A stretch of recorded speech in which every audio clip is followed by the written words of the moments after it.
know your culture, Disha Bharat inspires young minds to discover their potential and contribute meaningfully to nation building.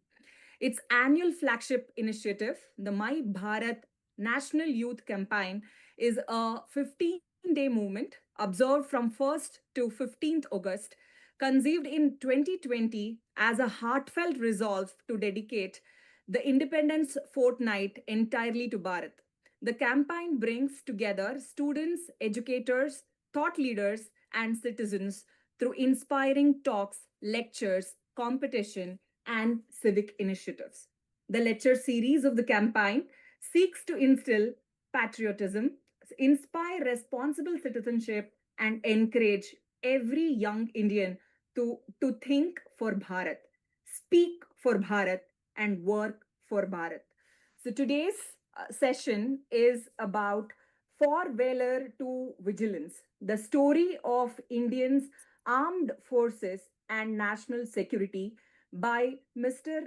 Aditya Raj Kaul. It's a privilege to welcome Mr. Aditya Raj Kaul, Senior Executive Editor, NDTV, with over 17 years of experience in Indian journalism. He leads coverage of geopolitics, national security, and strategic affairs, and anchors a daily primetime show bringing sharp analysis on foreign policy and national security to audience across the country. A widely recognized expert on Jammu and Kashmir and Pakistan, Mr. Kaul has reported more from major global events and conflict zones including Iraq, Israel, Palestine, Siachen, Eastern Ladakh, and Bastar. His international assignments have taken him to G20, BRICS, SEO, ASEAN, SAARC, and EU forums.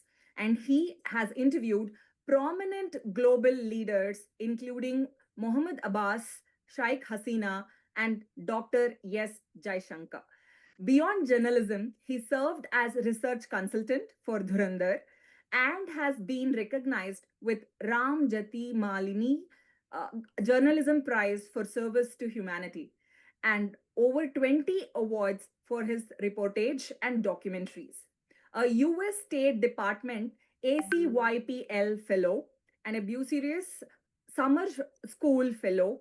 He also has been invited as a guest faculty by leading institutions including IIM Ahmedabad, IIM Bangalore, and a Ministry of External Affairs, as well as India's armed forces and paramilitary organizations.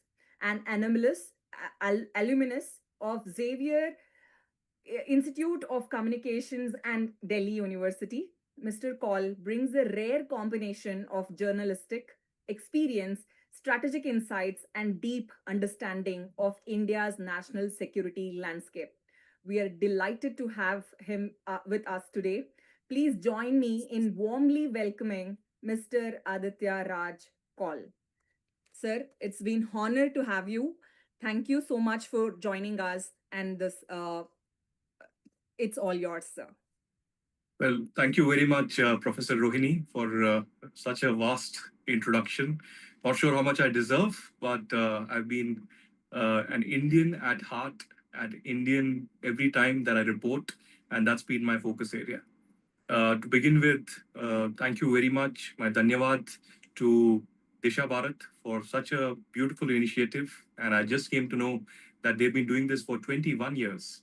Spreading such kind of education, especially among the youth, should be a priority, not just at that time when you started it, but even more today, especially at a time when there is social media influence and so much of misinformation and disinformation that goes around, especially on aspects of national security and foreign policy as well.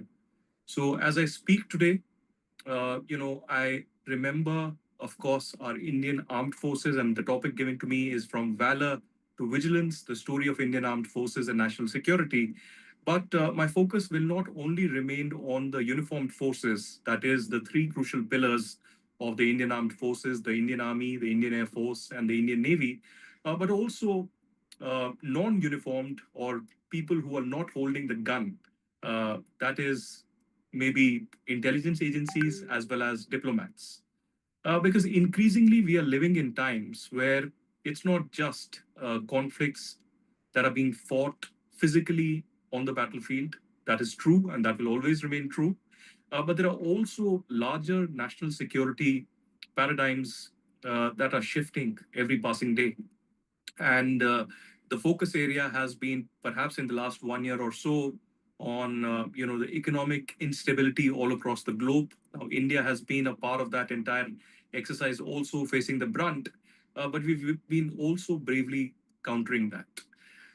To understand the valor and the vigilance of the armed forces, but also on national security, it's also important to understand where we are, what we are witnessing, and how the global order has been also shifting over the last many years, but especially in the recent few years. Because every such aspect has a direct consequence on India. It could be positive, it could be negative, it could be neutral in many aspects. But from decades together, the Indian armed forces are playing a phenomenal role of valor, of courage, of commitment, not just at our borders, but every time there is an internal or an external conflict. It's also important to understand that these kinds of national security threats that India faces today are not only internal or external, they are digital in many ways. There are digital cyber attacks that take place. There's also a lot of propaganda or fake news or misinformation that is spread not just by individuals, but in many times states or deep states who want to, in fact, impact or decrease India's rise and push and create such kind of an atmosphere or create such kind of a division which results in either a security situation or some kind of a political turmoil that leads to India's growth being decreased and tarnishes the image of India. So, if I speak about national security and the threats and how we are countering it, I can speak for hours together.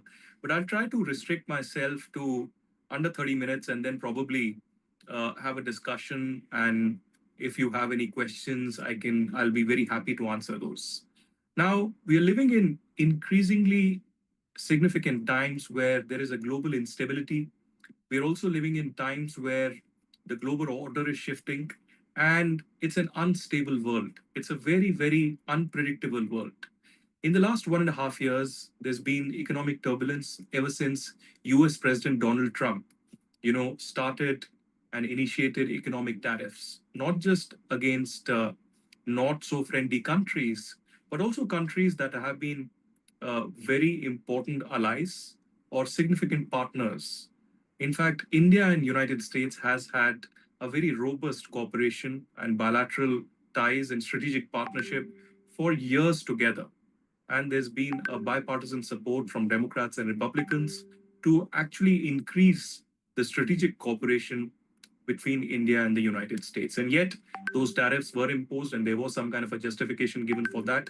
Although I would presume that most of it is behind us, but today there is still 10% tariff on India, and there is an increase in the level of negotiations that is happening for a deal or a trade deal to be signed between India and the United States. Now, this is also a time where India and the United States may be discussing this, but there is other part of the world that is increasingly looking towards India to have much more finer, dependable economic cooperation. You look at New Zealand, you look at Oman, you look at the mother of all deals from the European Union, or when it's all started, perhaps around June last year, when United Kingdom decided to have a trade deal with India. And FTA is looked at towards India not just because of the scale and the population of India, but one thing that I've asked global leaders or diplomats as to why are you looking towards India for increasing this economic cooperation? And one thing that they say is that we can trust India, we can rely on India. And if India commits on something, India will deliver. And that is what sets Bharat apart from many other countries. Now, there are giants like China, like the United States and Russia, who have been not just giants in the defense industry, making the best of the equipment in the world or technology, but also economic powerhouses in many ways. But yet, India's economy is sharply increasing, and that plays a critical role in national security because there would be powers all across the globe who would want to take advantage and put India at such kind of a geopolitical disadvantage where India's economy suffers, not through only trade barriers, but other measures as well. And that's why India has to be mindful. And that is the sole reason that India has decided that we will have a strategic autonomy. Now, what does this strategic autonomy really mean? India traditionally and historically has had a very non aligned approach. And that clearly means that India will not side with any particular country when it comes to any kind of a global conflict.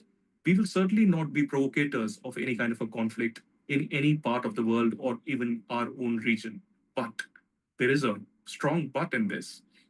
Whether there is an attack on India or there is a terrorist act that is conducted against the interests of India, against civilians or our armed forces, then there will be a huge consequence that will have to be paid by the perpetrator of that attack or that terrorism act.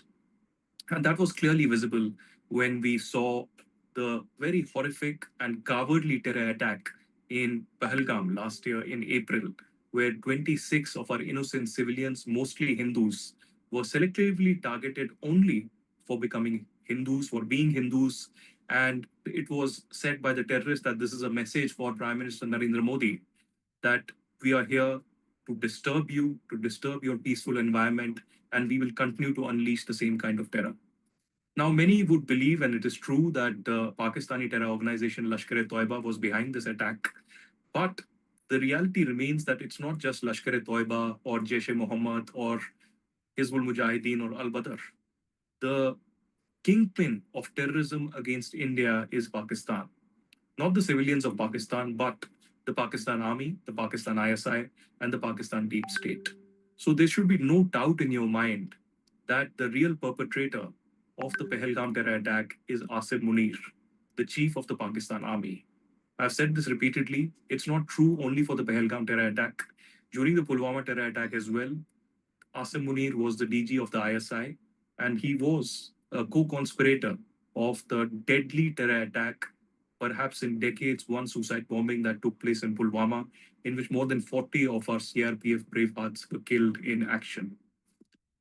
Similarly, in the past decades as well, there have been several horrific terror attacks that India has witnessed, from the Indian Parliament to the J&K Assembly, from Nagrota to Uri, from Pathankot to Dinanagar in Punjab, and several other areas all across the borders of Jammu and Kashmir as well as Punjab. But if we go a little further away in history, in the last 30 to 40 years, there have been even more terror attacks in mainland India, from Delhi bomb blasts, the serial bomb blasts, to bomb blasts in Rajasthan, Uttar Pradesh, and several other parts of the country. Now, the nature of this terrorism, the nature of these attacks may have changed, but the modus operandi and the perpetrators have not changed. It's the same kind of radicalization, it's the same kind of terrorism, and it's the same kind of state sponsorship of terror that is witnessed time and again. But what we saw immediately after the cowardly Pahalgam terror attack was a very robust, a very strong, and a very decisive response from the Indian armed forces, especially the Indian Army and the Indian Air Force. Of course, jointly coordinated with the Indian Navy and India's internal and the external intelligence agencies, RNAW and Intelligence Bureau. There were other important pillars of security, including the Jammu and Kashmir Police, CRPF, and others, BSF, who were involved in this entire operation.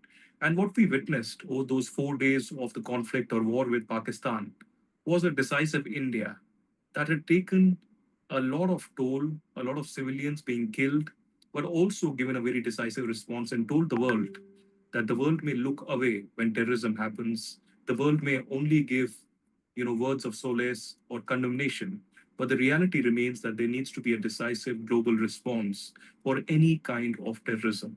And there cannot be a difference between good terror and bad terror. And that's what India has stood by.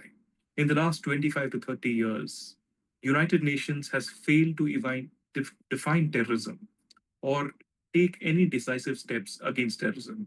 Now, if there is an attack in Gaza or in Kashmir, etc., there would be condemnation that would be done. But the reality remains that the UN as a body, as a global body, has completely failed, not just for their internal reforms, but also to decisively take any kind of an action or an action oriented approach towards countering terrorism. Now, imagine UN has even failed to define terrorism.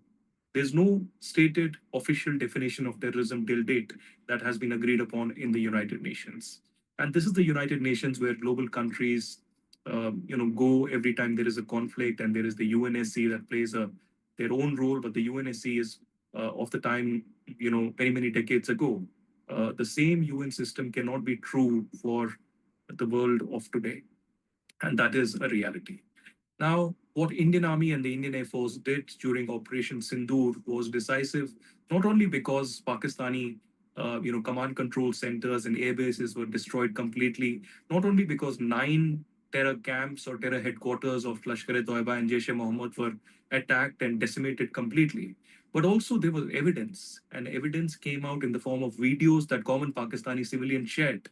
Now, during 2019 Pulwama attack, and after that, when India launched a massive operation against Balakot, one of the first terror camps of Jaish-e-Mohammed, where Jaish-e-Mohammed was founded. There were a lot of naysayers in India and abroad who said that there is no confirmation, there is no evidence that India has hit Balakot, or terrorists have been killed, or the terror infrastructure has been destroyed. People demanded photographs, people demanded videos. People did not believe the Indian government or the Indian armed forces. And come 2025, when Operation Sindoor happened, India did not have to prove anything, although there were press conferences that were organized very, very professionally by the Indian armed forces. But it was the Pakistani civilians that came out with videos of attacks across Rawalpindi, across Muzaffarabad, across Kotli. And the reality remains that that acted as an evidence, but also as a deterrence. But what we need to remember, and remember always, is that we may do an Operation Sindoor and say that Operation Sindoor continues. But the reality remains that Pakistan will not change its tactics. Pakistan will continue to unleash the same kind of proxy terrorism against India. We saw that recently in the 2 terror attacks that happened in Anantnag and other parts of South Kashmir, where 2 laborers who were working for the, common Kashmiris out there, they were killed. Before that, a police officer was also killed in Anantnag.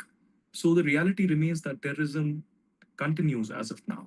Now, when Article 370 was nullified, and that was a historic step by the government of India, should have happened decades ago, many said that now terrorism will come down. But the reality is that people are ignorant towards terrorism and Article 370.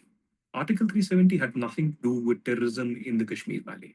Article 370 was a provision under the constitution that had to be nullified because it created barriers between Jammu and Kashmir and the rest of the country. And terrorism is an external threat that happens from Pakistan.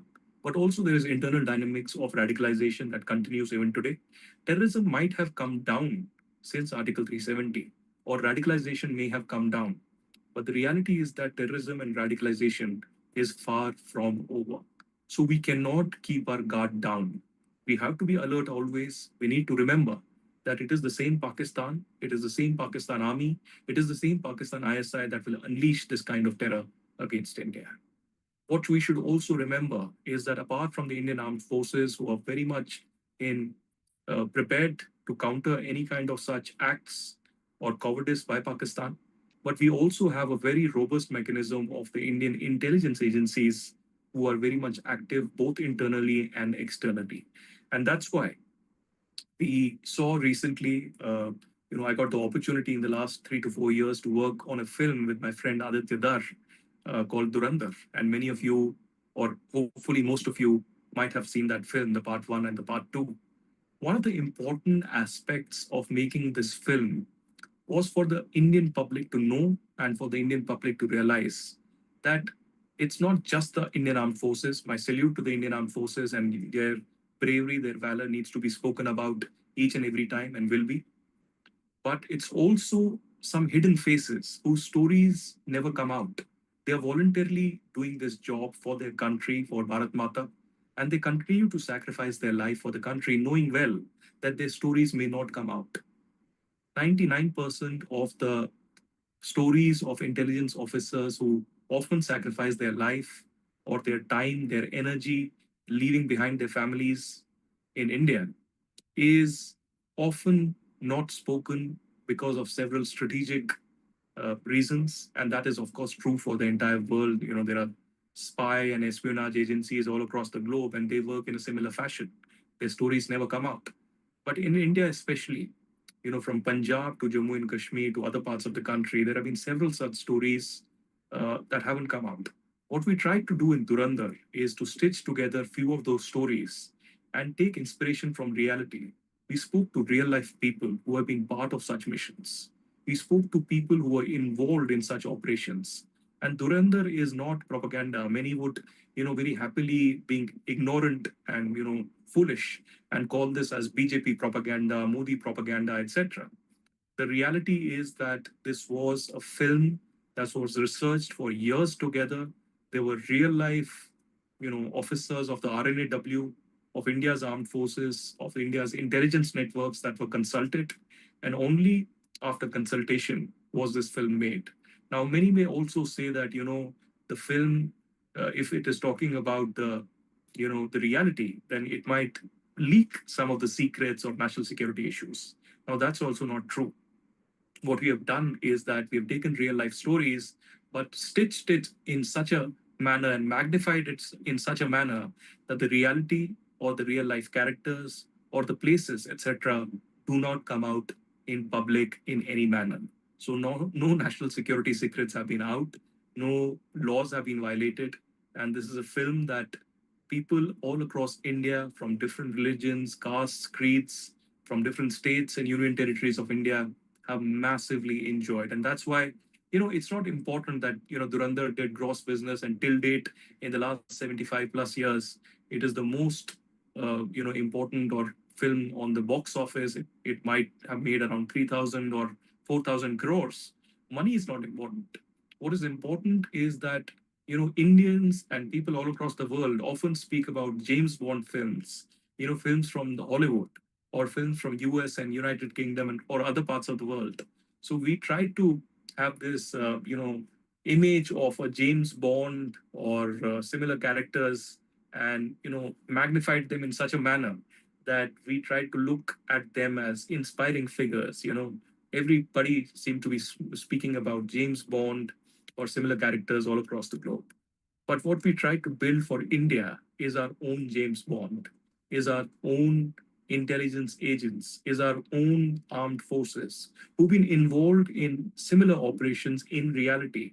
It's not a fictitious story, it's not a fictitious character. It is the reality of an ordinary Indian who can massively challenge terrorism, who can massively challenge any kind of such covert attacks against India. And even as we speak today, there are perhaps hundreds, if not thousands, of people who've been involved in such operations, and my salute to them for keeping nation before self always. And that's the motto of the Indian Army as well.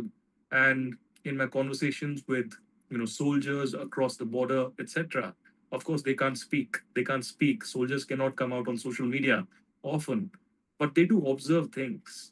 And when there are attacks on India, when there is a deliberate ploy to destabilize India, they are concerned. Often, when there are such controversies, and I travel to Kashmir or Ladakh or other parts of the country across the borders, and they discuss with me silently on this obviously condition of anonymity, and obviously I do not put that out across anywhere. And they often share these concerns that we are away from our family, we are away from our children, our sisters, our wives, our parents, but we are disturbed by such developments. And what kind of developments am I speaking about? This is also a very important and significant part of national security. I am speaking about attacks against India to destabilize India. Now, what are these attacks? I'll give you a few examples. When Article 370 was nullified, before that, a lot of politicians in Jammu and Kashmir, including Farooq Abdullah and Mehbooba Mufti, came out and said that this can never happen. For years and decades together, some of the politicians in Kashmir have taken New Delhi for a ride. And they have tried to create this image that if Article 370 was nullified, there will be mass scale violence, there will be law and order issue, there will be killings all across, and India, Jammu and Kashmir will no longer remain with India. But government of India did a careful study, both legally, politically, and diplomatically, and tried to establish that nothing of this sort will happen. In fact, I can tell you that before Article 370 nullification, of course, I had no idea this was being done. But I was asked that if such a situation happens, what will happen? So I said, nothing will happen. There might be a very minor law and order problem, but beyond that, nothing will happen because you need to trust on your security force. Now, some of the police personnel or some people may be brainwashed, etc., but you can't blame the entire force. And that is what happened. There was no mass scale violence, there were no mass scale killings after the nullification of the Article 370 by the government of India and by the Indian Parliament. And years after India declared that Pakistan occupied Jammu and Kashmir will remain an integral part of India, this was another such decisive step that was taken by the government of India, and it was much required. Recently, you might have seen a lot of visuals coming across from Pakistan occupied Jammu and Kashmir of protests, etc. Now, what are the reasons for these protests? Now, often people will say that the reason and the real reason is perhaps better prices of food, essential commodities, better electricity rates, better water, right for natural resources, etc. Which is true. That is something basic that people of Pakistan occupied Jammu and Kashmir do not get because of the atrocities and the discrimination and the human rights violations by the Pakistani government and the Pakistani army. But they also see in the last 7 years, recently we marked the seventh anniversary of 370 nullification. People in Pakistan occupied Jammu and Kashmir also see the reality of India's Jammu and Kashmir.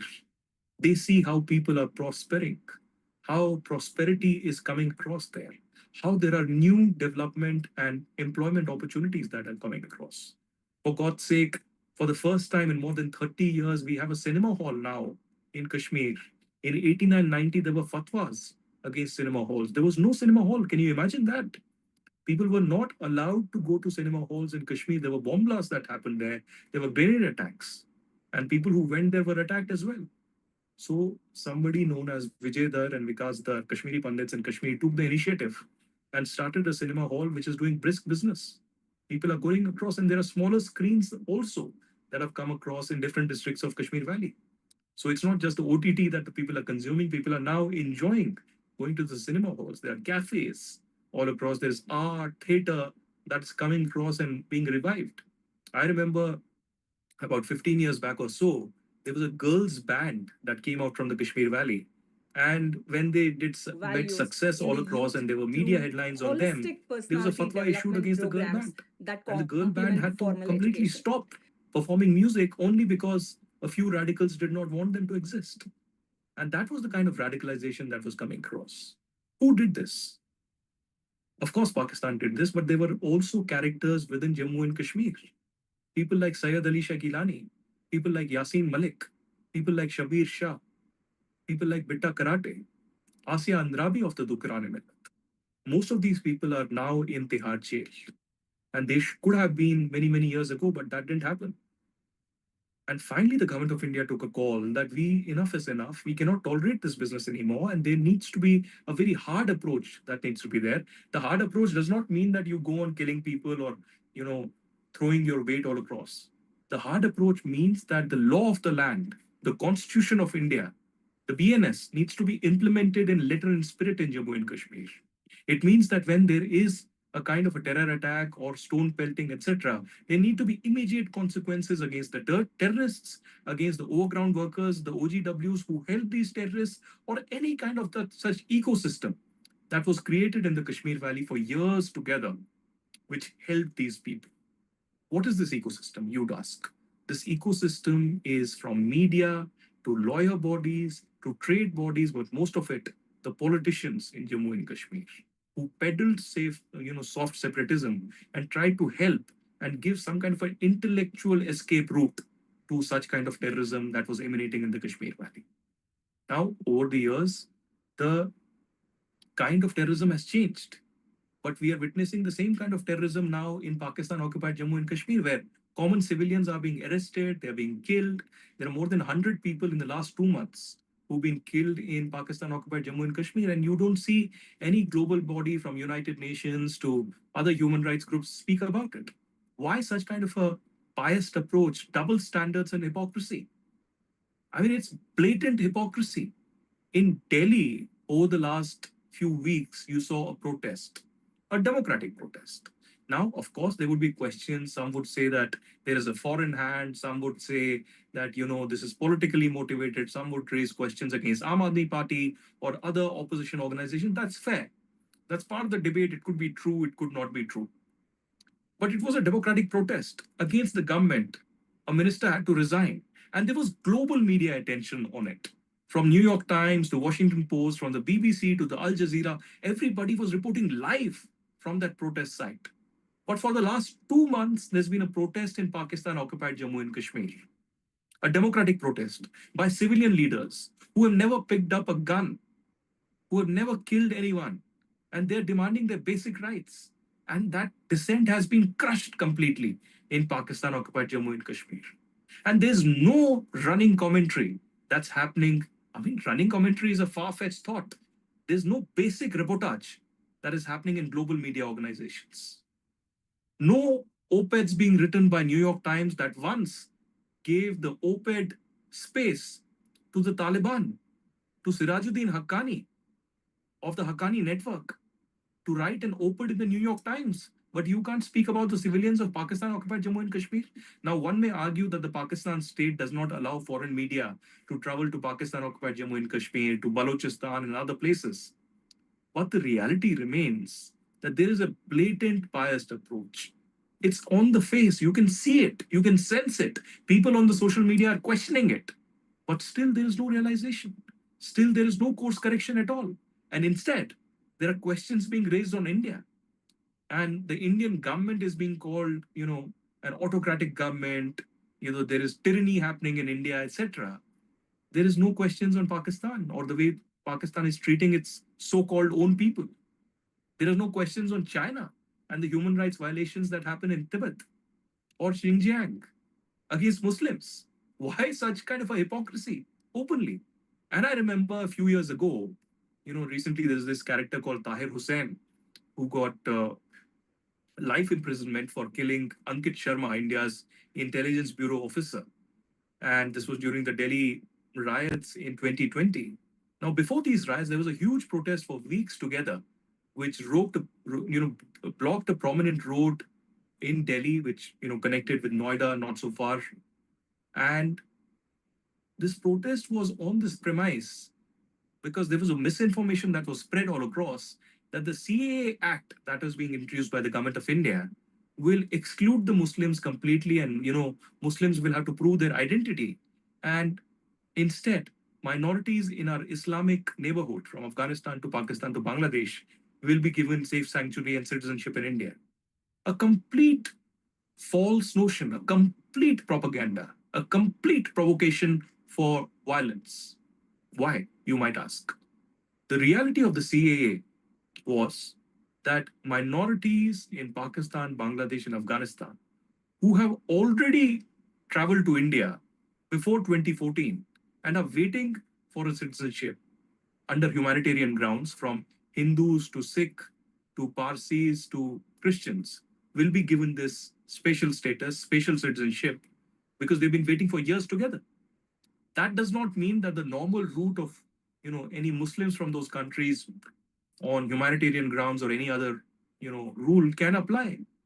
I mean, we are a country who have proven from decades together that when there is a genuine case, we do give shelter. We often also give citizenship. How did Adnan Sami from Pakistan get a citizenship there? How did Taslima Nasreen, for decades together, stay in India, in Delhi? You might have seen she recently visited Kolkata, where there was a fatwa against her. Of course, she can't visit Bangladesh because she would be lynched or killed. How is, for the last 2 years, former Bangladesh Prime Minister Sheikh Hasina staying here? I mean, forget all this. How are the Tibetans for decades together staying here and running a government in exile in Dharamshala, which is called as Little Lhasa?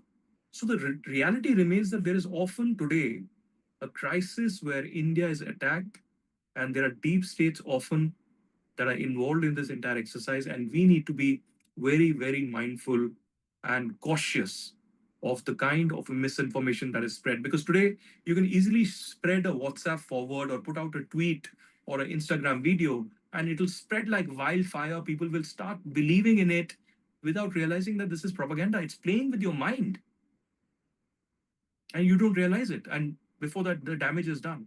And in this nature of technology, social media, and artificial intelligence as well, unfortunately, we still don't have a mechanism where such kind of a misinformation or disinformation can be countered live. I'm pretty sure that social media giants and AI giants in US and Europe and India and other parts of the world would be working on such models, and probably in the next few months or years we'll have it. But until that time, it is a huge security crisis because we easily forward such WhatsApps, such tweets, such Instagram reels without realizing the kind of consequences it could have. What we saw in Nepal, what we saw in Bangladesh, what we saw in Sri Lanka was a part of this Instagram and Facebook revolution, many would say. But was there involvement of some kind of a deep state? I don't know. There are many countries who are speaking about it. And of course, regime change operation by several countries is a reality and is often being documented. And there are people who have been witness to it, who have come out and spoken about it. I mean, what happened in Bangladesh just a few months earlier, Russia had come out and said that United States might do something similar. I don't know what's the reality, but it's an argument that has been made. And similarly, in India, when this protest happened recently, there are a lot of questions that have been raised. And that's debatable and it's part of the debate. But the reality is that such attacks are far too common now. And we need to be very, very vigilant with the way things happen. Now, I started with the giving you examples of the economic kind of attacks that happen. Now, these economic attacks also happen often to arm twist India, often to put pressure on India to agree to some kind of a deal, etc. In the last 30 to 40 years, we've seen this kind of a separatist movement, Khalistan, that has developed over the years. And that is a huge national security crisis as well, although I would argue that it is almost non existent today in Punjab. It's more so restricted to places in Canada, United States, UK, and Australia, perhaps Italy as well, but it's not visible in Punjab. But what terror organizations and radical organizations of Khalistan are really doing is they're going to the youth who are unemployed in, villages of Punjab, who are involved in drugs, etc., who do not have money. So for easy money, 5,000, 10,000, 20,000 rupees, they are ready to pick up arms and conduct any kind of an attack. And that is a concern. And drugs, as you know, is a huge, huge challenge in Punjab.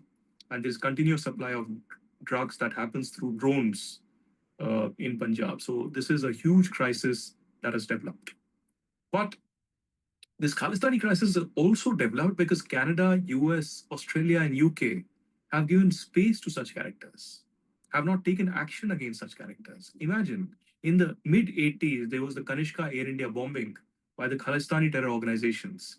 And even today, after more than 40 years, there hasn't been a conclusive justice that has been delivered to the victims of the Kanishka bombing.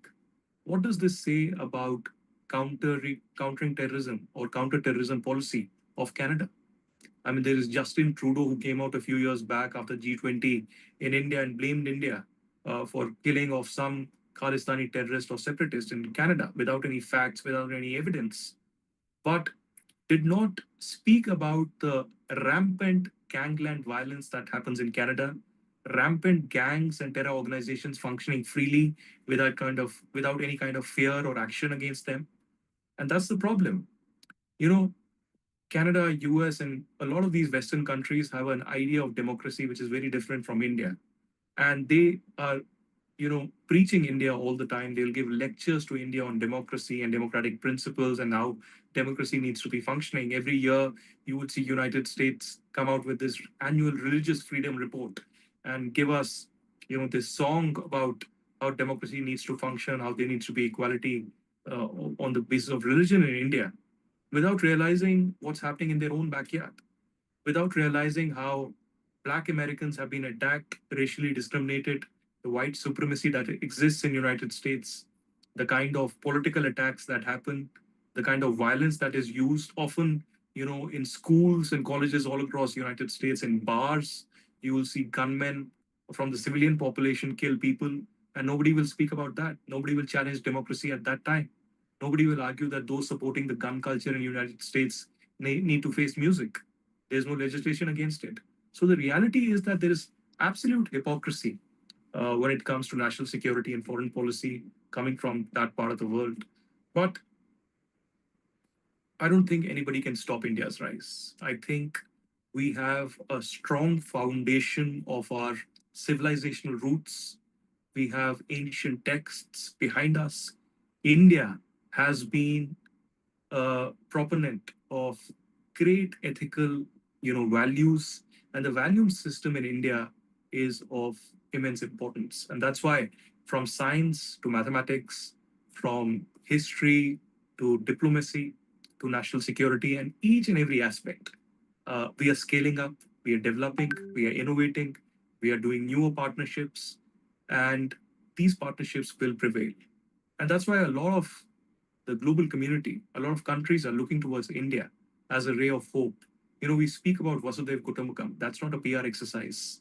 That's not a new narrative that has existed. That's based in our value system. And that's why when G20 happened in India, it was celebrated all across the country. And many would say that, Modi made a song and dance of it. Why not? Why not look at diplomacy from a newer angle and celebrate diplomacy and bring the entire world together? Why not? And lastly, I would also argue that these new relationships or new partnerships that we are developing, not just in the economic sphere, in the defense sphere as well, while we will remain non aligned, while we'll have strategic autonomy in mind always, we'll do whatever is a priority and in the interest of the Indian masses. The reality is also that India also needs to look at newer partnerships or make the present partnership even stronger. India will not side with one country against the other. That is not how India works or operates. You would have seen in the last few months and perhaps in the last decade, India and Israel have developed their partnership like never before. In the last 6 months alone, I think there's been hectic parleys and negotiations for a new kind of a defense partnership between India and Israel. This time, when we celebrated the 27th anniversary of the Kargil Vijay Divas, the 27th year of defeating Pakistan in Kargil, I had the opportunity to interview two former officers of the Israel Air Force. And they, for the first time, spoke in media. And this was an open secret till now, and how Israel had helped India during the Kargil war, and how Israel had equipped the Indian fighter jets with some lethal ammunition that helped India immensely during the Kargil war. And that is being taken to another level now. When Prime Minister Narendra Modi visited Israel earlier this year in Feb, this was one of the areas that was discussed. And there is a joint resilience now in this partnership. There are newer ways, newer paths that are being laid forward. And that means it is also a partnership on emergency procurement. That means that if tomorrow India is under attack and India wants some very lethal missiles or defense mechanism, etc., Israel can provide us the same within hours. And if Israel is under attack, we can have the same kind of help extended to Israel, our special strategic partner. This is also very important because terror groups are also changing in many ways. Now, in the last decade or so, we've seen the advent of ISIS and how Al Qaeda has also shaped in many ways. But what we've also seen is that this coalition of terror groups in many ways. Ever since the 7th October terror attack in Israel, southern Israel, in which close to 14 to 1500 people were killed, we've seen Hamas terror group leadership continuously visiting Pakistan and meeting Lashkar-e-Toiba, Jaish-e-Mohammed, and Hizbul Mujahideen. I think these are alarm bells. Israel, of course, wants India to ban Hamas. I don't know if India will do that or not because India does not want to extend its arm towards any other, private conflict. But it's a reality which we are mindful of how Hamas is visiting Pakistan continuously, making inroads there, while Pakistan is, trying to preach to the world that they are peace mediators and peaceniks. The reality remains that Pakistan is a global sponsor of terrorism, and that hasn't changed. The policy of Pakistan has not changed. Now, America may give them a leeway, America will give them a long rope, but that's not a pragmatic thinking. That's not something that will help them in the long run. India has to be mindful of that as well. While United States has had a great partnership with India for time and again, but the reality remains that these threats are very much real. These threats are not threats of the past, but these are threats of the present. And today, there are newer approaches that have been developed with this new pact that has come out between Pakistan, Saudi Arabia, and Turkey as well. And I'm pretty sure that the Indian armed forces, the Indian diplomats, the Indian intelligence agencies are very much prepared to counter any act against India. But when the Prime Minister or the government speaks about a Viksit Bharat or 2047, I'm very hopeful that not just in the economic sphere, not just in terms of innovation, not just in terms of individuals and scientists and professionals in different domains coming out, but especially in the defense domain, especially in defense manufacturing, India will play an increasingly important and significant role in the years ahead. And that's why from the ASEAN to the BRICS to the SCO to the G20, India is playing a very critical and important role. India wants a free and open Indo Pacific. And that's the way forward. India is one country that has very important relations with Russia and Ukraine both. We have great ties with Israel, but we have sent humanitarian aid to Gaza as well. We have great friends in United States, but we continue to have talks with China as well. We may have had a rough patch with Bangladesh, with Nepal as well, but that is happening through a reset now. And the relationship will develop into something pragmatic, just like we saw in Maldives, where there has been a reset that has happened, and there's more that will happen now. Today, in fact, is the day when Indian ambassadors in Kathmandu and Dhaka met the prime ministers in Nepal and Bangladesh. And I'm pretty sure that there has been a back channel that's been on in both these countries. And in the next 1 year, you will see a paradigm shift in the relations between India and Nepal and India and Bangladesh as well. And lastly, I would just say that I may have spoken about a lot of threats. I might have spoken a lot of challenges that we have before us, but that does not mean that you one needs to be scared. That does not mean that we need to be, pessimistic. I think you need to be optimistic of our growth story. You need to be optimistic about our armed forces and our valor and the technological advancements that India is making. We are a huge country, and huge country does not always mean that we'll have a rise and just because we have more hands.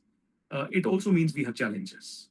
And it is important to look into the eye and, walk with your head held high and face these challenges and continue to move forward. I mean, in my life, since my birth, I have faced such challenges. My family, my community has faced some challenges. I'm a Kashmiri Pandit from the Kashmir Valley who met a forced exodus, stayed in a camp for a few months, then we lost everything in Kashmir. Our house was burnt and started life again in Delhi. And for the last 35 years or 36 years, we've been in Delhi and NCR. And this is thanks to my parents, their education that helped us grow, that helped us, start life again. Our ancestral house, our libraries, our books, everything was taken away. The only things that my parents brought back was our temple, was our education certificates and some photographs. That's all that remains. So this is my story, but when you speak about the valor of the security forces or those brave hearts that lay down life for the country, my story is nothing before that. I thank the Indian Armed Forces that I'm alive today, or my family is alive and my community is alive. And while we fight for our right to return to Kashmir one day, and that will happen, if not in my lifetime, in future, we also salute our armed forces, our national security apparatus for the kind of bravery, for the kind of courage and zeal and commitment that they have shown for the nation. And you all should be proud of that commitment that will never flinch, that will never be forgotten, and that commitment will remain as high as our Indian tricolor is today and forever. Thank you very much, Oscar. Thank you very much, sir. It was a very inspiring talk, and knowing about your incidents, it was really a goosebump moment for me. First of all, thank you for introducing the James Bond of India, the Durandhar. And also, thank you for bringing out the reality of Durandar, that no hidden agendas of BJP was there behind this movie, and there was no national security which was being compromised while making this movie. That's a very, good information which you have told in this talk. And also throwing light about Article 370 and this crisis about the cybersecurity, drugs. As you mentioned, the challenges are always there, but we are all very proud of being Indian. And we know our government and our army, the defense forces are always there to protect us. With this, I would like to take up some of the questions from the audience. Uh, the question goes this way: you have reported from the field alongside our armed forces. What is the one thing about a soldier's life that television simply cannot convey? I think it's the emotion of an ordinary Indian soldier. We all know that the Indian soldier is very much committed. Uh, he or she have sacrificed their life for the country in a way, it's not just dying. I mean, dying is important, and we salute the people who you know commit their lives in such a way that they sacrifice it completely.